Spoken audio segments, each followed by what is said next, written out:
November 10th Tuesday. Good morning. పరలోకనేస్తం సంఘ బిడ్డలకు, ఆత్మీయులకు, దైవజనులకు, ఈ ప్రార్థనలోకి వేస్తున్న ప్రతి సహోదరి సహోదరులకు నా హృదయపూర్వక వందనాలు. బాగున్నారు బిడ్డలారా? దేవుని యొక్క కృపయే మనల్ని ఇంతవరకు సజీవులు కాపాడుతున్నారు. ప్రభువుకే మహిమ కలుగునుగాక.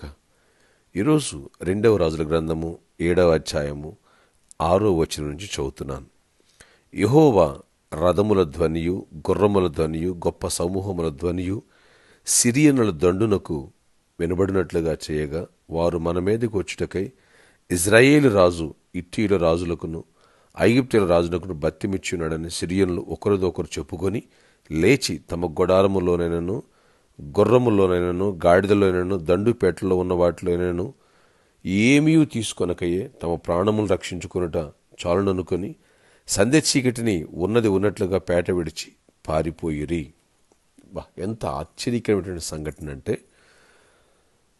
సిరియా రాజు అయినటువంటి బెనదు తన సైన్యాన్ని తీసుకొచ్చి యెరూషలేము చుట్టూ దండెత్తాడు, ఇజ్రాయెల్ని జయించాలని. అంతే, ఈ విషయం తెలిసిన రాజు వీళ్ళందరూ కూడా లోపలే ఉండిపోయారు.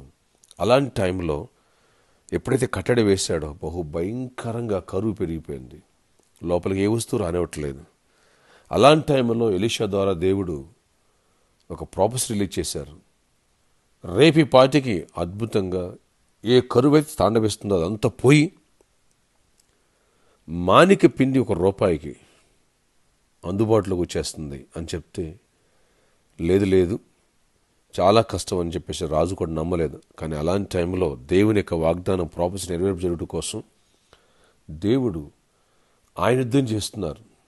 సిరియా దండుకి ఏ యుద్ధాలు లేకోకుండానే దేవుడే స్వయముగా రథముల ధ్వనియు, గుర్రముల ధ్వనియు, గొప్ప సమూహముల ధ్వనియు సిరియను దండుకు వినిపింపచేయగా వాళ్ళు కలవరం పడి పారిపోయారండి. తెచ్చిన ఆహార పదార్థాలు విడిచిపెట్టేశారు, తెచ్చిన వెండి బంగారాలు విడిచిపెట్టేశారు, ప్రాణాలు దక్కించుకోవాలని పారిపోయారు. అంతే, ఇది తెలిసినటువంటి 4 కుష్ఠవ్యాధిగ్రస్తులు వెళ్ళి వాళ్ళు శుభ్రంగా తిని కావలసిన తెచ్చుకున్నారు. ఈ విషయాన్ని రాజుకు చెప్పగా వాళ్ళెళ్ళి చూడగా నిజంగానే ఇది రియల్గా జరిగిందని తెలుసుకుని దాదాపుగా 3 దినాల పాటు అక్కడ దోపు సొమ్మునంతా కూడా దోచుకున్నారు. డియర్ ఫ్రెండ్స్, ఎంత ఆశ్చర్యం! దేవుడు మనపక్షంగా ఉండగా, దేవుడు మనపక్షంగా అద్భుతం చేయగా ఏ శత్రువు తట్టుకోగలడు? నీ శత్రువులకు దేవుడు యుద్ధ ధ్వని, గుర్రముల యొక్క శబ్దాన్ని వినిపింపచేయునుగాక. ఆమేన్. నీ వ్యాధి నుంచి, నీ దరిద్రము నుంచి, నీ సమస్య నుంచి, నీ బాధల నుంచి దేవుడు విడిపించునుగాక. ఈరోజే దేవుడు నీ పట్ల అద్భుతం చేసి మీ పక్షంగా, మన పక్షంగా వ్యాజ్యమాడి మెరాకిల్స్ చేయనుగాక. ఆమేన్. ఏ సమస్యకి, ఏ వైరస్కి, ఏ అప్పు బాధకి భయపడక, దిగులు చెందకు. దేవుడు మనకు తోడై ఉన్నాడు. గొప్ప విజయాన్ని ఇచ్చునుగాక. ఆమేన్. ప్రార్థన చేస్తున్నాను. ఆశ్చర్యకరణ ఈ దినమందు అందరి పట్ల గొప్ప జయమునివ్వండి. ఆనాడు సిరియా జనులు వచ్చి ఆయన నీ బిడ్డలను జయించాలని చుట్టూ ప్రాకారం గట్టు కట్టేసినప్పుడు, లోపలికి ఏమి రాకుండా చేసినప్పుడు ఎంత కరువు ఏర్పడింది, ఎంత భయంకరమైన పరిస్థితి, విపత్తు ఏర్పడింది. అలాంటి టైంలో నీ దైవదాసుడు ఒక ప్రాఫెసర్ రిలీజ్ చేసి అద్భుతంగా నాయన శత్రువుని తరిమి కొట్టేశావు. అలాగున నాయన ఈ కరోనా వైరస్ అనే శత్రువుని యేసు నామములో తరిమి కొట్టండి. చీకటి తొలగిపోవాలి నాయన. వేలల్లో ఉన్న సంఖ్య, ఆ పాజిటివ్ కేసులు 100లోకి 10లోకి 0లోకి పడిపోవాలి. యేసు నామంలో డౌన్ అయిపోను గాక. అంతేకాదు, ఎవరు మరణకర వ్యాధితో ఉన్నారో స్వస్థపరచండి.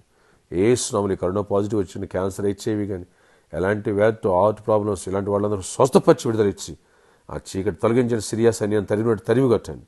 ఆర్థిక దరిద్రం విడిపించి, జాబ్ లేని బిడ్డలు జాబ్స్ ఇవ్వండి, సమస్యలు ఉంటే సమస్యలు విడిపించండి, గర్భాలు ఇవ్వండి, మ్యారేజ్ కావాలని మంచి భాగస్వామి మ్యారేజ్ చేయండి. ఈరోజు బర్త్డే అండ్ వెడ్డింగ్ రోజున బిడ్డలు దీవించి దీర్ఘాయుషును సమాధానం దయచేసి మహిమ తెచ్చుకోండి. ప్రతి అవసరాలు తీర్చండి. ఫైనాన్షియల్లీ మెరాకిల్స్ చేయండి. నీ ఆత్మాభిషేకంతో నింపండి. యేసు నామములో ప్రార్థిస్తున్న తండ్రి, ఆమేన్.